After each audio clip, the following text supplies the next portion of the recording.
ბათუმში დედათა და ბავშვთა ცენტრში 9 წლის ბავშვის გარდაცვალებაში მშობლები ექიმებს ადანაშაულებენ.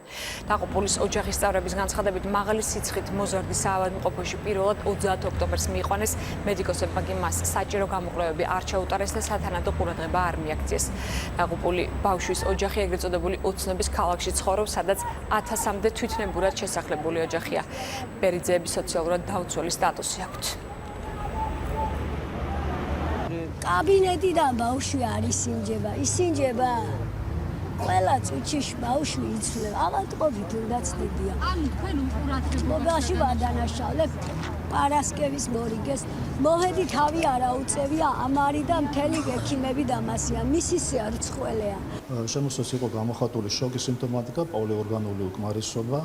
პაციენტი ჩაუტარდა შემოსვლისთანავე მოთავსდა კრიტიკული მეცნიერების დეპარტამენტში, ჩაუტარდა სრული კვლევები. გადაყვანილი ხნა ხელმისაწვდომელზე იმპერატორთა ინუტროპოლ დახმარებაზე. მიუხედავად ამისა, მდგომარეობის სტაბილიზაცია ვერ მოხერხდა და 3 დღის პაციენტი გარდაიცვალა.